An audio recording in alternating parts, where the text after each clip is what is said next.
नमस्कार, स्वागत है आपका। मेरा नाम है विपिन विभाग। मेरे साथ मेरे सहयोगी सादा बिजवी। धन्यवाद सर। संयुक्त किसान मोर्चा के नेतृत्व में हजारों किसान नोएडा की सड़कों पर जमे हुए हैं। वो दिल्ली की तरफ कूच पर अड़े हैं। प्रदर्शनकारी किसान दिल्ली की ओर बढ़ रहे हैं। किसानों ने बैरिकेडिंग तोड़ दी है। पुलिस का सख्त घेरा तोड़कर आगे बढ़ गए। हालांकि थोड़ी दूर पर फिर से किसानों को रोक लिया गया है। उधर भीषण जाम से एनसीआर में हाहाकार मचा हुआ है। वाहन चालक और आम लोग परेशान हैं। भीषण जाम में एम्बुलेंस भी फंस गई हैं। जानकारी के अनुसार सोमवार को किसान नोएडा के रास्ते दिल्ली में घुसने पर अड़े हैं। किसानों का मकसद नोएडा से संसद भवन तक विरोध मार्च निकालने का है। संसद भवन ने शीतकालीन सत्र चल रहा है। ऐसे में किसानों को दिल्ली नोएडा बॉर्डर पर ही रोकने की योजना है। किसानों के विरोध प्रदर्शन के चलते पुलिस ने दिल्ली एनसीआर में कई स्थानों पर बैरिकेड लगाकर रूट डाइवर्ट किया हुआ है। डायवर्जन के चलते सड़कों पर लंबा जाम लगा है। नोएडा में भीषण जाम में कई मरीज और एम्बुलेंस भी फंसी हुई है। इसी दौरान मरीजों को काफी परेशानी हो रही है। हालांकि एम्बुलेंस को थोड़ी देर बाद दूसरी साइड से निकाल दिया गया है। दलित प्रेरणा स्तर पर पुलिस की मजबूत घेराबंदी थी, जिसे प्रदर्शनकारी किसान तोड़कर आगे बढ़ गए। रस्सी से भीड़ को रोकने का पुलिस ने प्रयास किया था, लेकिन किसान रुकने का नाम नहीं ले रहे। बिल्कुल। उधर किसानों को रोकने के लिए पुलिस ने डीएनडी पर कड़ी बाड़ेबंदी की हुई है। 2 बैरिकेडिंग के साथ 2 क्रेन एक ट्रक को बीच हाईवे पर खड़ा कर दिया गया है। उधर ग्रेटर नोएडा की तरफ जाने वाला ट्रैफिक फंसा हुआ है। दिल्ली से ग्रेटर नोएडा की तरफ जाने वाली एक्सप्रेस वे की सड़क भी बंद कर दी गई है। इससे पहले जब किसानों का जत्था महामाया फ्लाईओवर से दिल्ली की तरफ आगे बढ़ रहा था, तो पुलिस और किसान आमने सामने आ गए। किसानों को रोकने के लिए पुलिस सहित पीएससी की कई कंपनियों को भी तैनात किया गया है। किसानों को दिल्ली की तरफ बढ़ने से रोकने के लिए दिल्ली पुलिस के आला अधिकारी बॉर्डर पर मुस्तैदी से तैनात है। किसान प्रदर्शन के चलते दिल्ली नोएडा बॉर्डर पर यातायात अभी भी प्रभावित है। बिल्कुल सादा बिजली।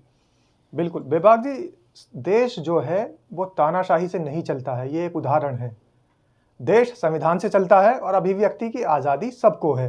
ये जो प्रदर्शन है इसकी भी आज़ादी है। संविधान ने हमें ये आज़ादी दी है कि हम अपनी अभिव्यक्ति को व्यक्त करें। और अगर प्रदर्शन हो रहे हैं तो सरकार को डर किस बात का है? आखिर ये प्रदर्शन जिस वजह से हो रहे हैं उस कारण को ढूंढकर उसका निस्तारण क्यों नहीं अब तक हो पाया है? और ये कोई नया मामला नहीं है। किसान अगर आज सड़कों पर है, किसान सड़कों पर ही नहीं, किसानों के सैकड़ों नेता और सैकड़ों किसान जिनकी हत्या हो गई।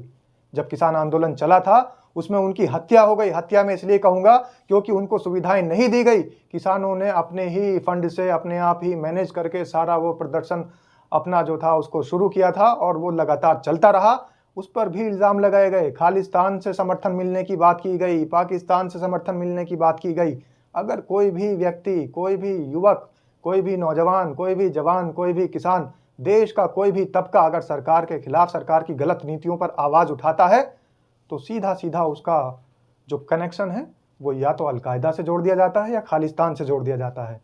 लेकिन सरकार ये नहीं देख रही है कि आखिर किसान सड़कों पर क्यों उतरा है, इनकी मांग क्या है। और किसानों की मांगों को सुनने के बाद, उनसे एक बार मीटिंग करने के बाद उनका निस्तारण किया जाए। निस्तारण किसका होता है? मीटिंग किसके साथ होती है? जो देश के पूंजीपति लोग हैं उनके साथ मीटिंग्स हो रही हैं। उनके घरों में आना जाना हो रहा है और उनके शादी के, उनके छोटे बच्चों के नामकरण तक के फंक्शन में जाया जा रहा है। उनके घर में पूजा की अगर कोई थोड़ा बहुत छोटा मोटा प्रोग्राम भी होता है तो उसमें भी हमारे देश के मुखिया वहां पहुंच जाते हैं। लेकिन किसान की समस्या को सुनने के लिए दूर दूर तक नहीं पहुंच पा रहे हैं। और आपको एक बात और बता दूं विभाग जी कि किसान ही परेशान नहीं है। कल की ही घटना है। कल 1 दिसंबर को बिहार के अंदर सीएचओ की परीक्षा हुई और सीएचओ की परीक्षा के अंदर जितने भी वहां पर लोग अभ्यर्थी आए थे परीक्षा देने के लिए, उनका दूसरे दिन उनकी परीक्षा होनी थी। आज उनकी परीक्षा होनी थी, लेकिन 12 जगह छापेमारी में पता चला कि सिस्टम हैक कर लिए गए हैं और सॉल्वर गैंग सक्रिय हो गई है। तो ये सरकार कर क्या रही है? आखिर इस सरकार के पास ऐसी कोई सुविधाएं क्यों नहीं आ रही हैं कि सॉल्वर गैंग को पकड़ सके और पेपर लीक की जो घटनाएं आ रही हैं, इन पेपर लीक की घटनाओं पर अंकुश लगाया जा सके। वहां पर परीक्षा रद्द हो गई है और जो 2400 2400 से अधिक जो वहाँ पर लाभार्थी थे जिनकी बहाली होनी थी, उनका फिर पद अधर में लटका हुआ है। अब वो सड़कों पर नहीं आएंगे तो कहाँ जाएंगे विभाग जी? सवाल यही है। जी, सवाल ये है कि सरकार के अंदर, हालांकि तीसरी बार सरकार बनी है और यशस्वी प्रधानमंत्री ने तीसरी बार शपथ ली है, बिल्कुल, लेकिन अगर बात किसानों की जाए तो किसान परेशान, जवानों की जाए तो जवान परेशान, नौजवान युवाओं परेशान, की बात की जाए तो युवा परेशान, छोटे बिजनेसमैन की बात करी जाए तो वो परेशान।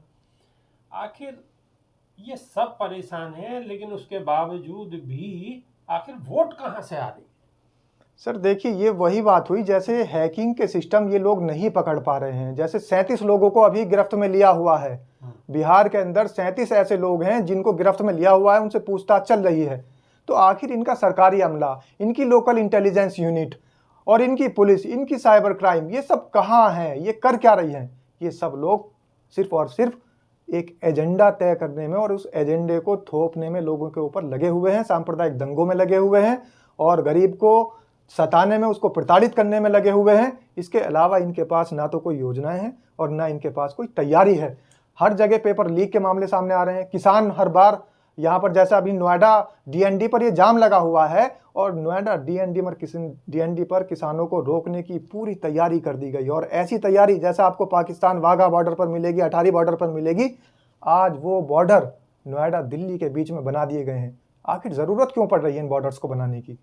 ये लोग तो हमारे देश के ही लोग हैं, ये लोग तो हमारे अन्नदाता हैं, लेकिन इन अन्नदाताओं के लिए कीले गाड़ी जा रही हैं, बुलडोजर का इस्तेमाल किया जा रहा है, जेसीबी से खुदाई कर दी जा रही है, रोड के ऊपर बैरिकेड्स लगाए जा रहे हैं, बड़ी बड़ी जो लेयर्स हैं लोहे की वो लगा दी जा रही है, गार्डर से इनको रास्ते रोके जा रहे हैं। तो आखिर ये सब वजह क्या है? विभाग जी, इस पर ध्यान देने की ज़रूरत है।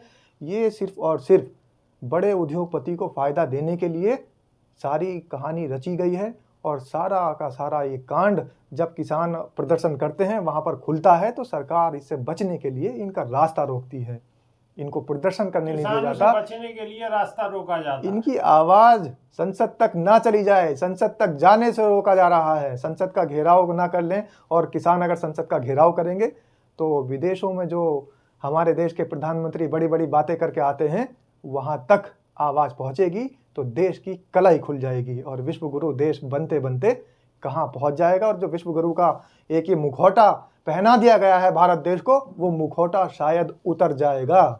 मुखौटा उतर जाएगा, लेकिन मुखौटा उतरने की बात तो तब होगी ना सादा ब्रिज में, जब मुखौटा लगा हो। बिल्कुल, अभी मुखौटा तो सिर्फ कहानी है कि 2027 तक वो हो जाएंगे, विश्व गुरु बन जाएंगे और नए नए। सर ये तारीख हमेशा बढ़ती चली जाती है। अब 2027 में चुनाव आएंगे तो 2027 की तारीख बन जाएगी, फिर उसके बाद 2029 में कोई चुनाव आएंगे किसी स्टेट्स के या फिर असेंबली के या फिर लोकसभा के, तो ये तारीख दिन पे दिन बढ़ती चली जाएगी।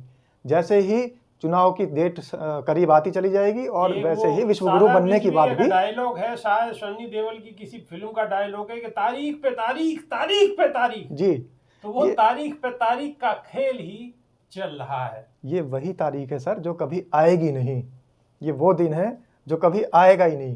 क्यों? क्योंकि जैसी इनकी नीति है, इन नीतियों से तो शायद हमारा देश कभी विश्व गुरु नहीं बन सकता, क्योंकि हमेशा यहाँ पर जो बात हो रही है वो एक ऊंचे तबके को, जो पूंजीपति लोग हैं, सिर्फ उस तबके को ही बढ़ाने की बात हो रही है, उसी के लिए काम हो रहे हैं। निचले तबके को, जो हमारे देश की मुख्य धारा है, उसको तो इग्नोर किया जा रहा है। मुख्य धारा के लोग जितने हैं उनको तो बस 5 किलो राशन के सहारे छोड़ दिया गया है और बस समय समय पर कभी लाडली बहना के नाम पर, कभी उज्ज्वला योजना के नाम पर उनको रेवड़ी वाला कल्चर दिया जा रहा है, जिसका ये खुद विरोध कर रहे थे। जी बिल्कुल बिल्कुल, सादा भी आपने पूरी कलई खोल दी है, यानी कि रेवड़ी कल्चर का भी आपने बिल्कुल पर्दाफाश कर दिया है। चलिए, कमेंट के माध्यम से मैं दर्शकों से निवेदन करूंगा कि जरूर बताएं, अपनी राय रखें और नई वीडियो में फिर रूबरू होंगे। बहुत बहुत शुक्रिया, धन्यवाद, नमस्कार। धन्यवाद।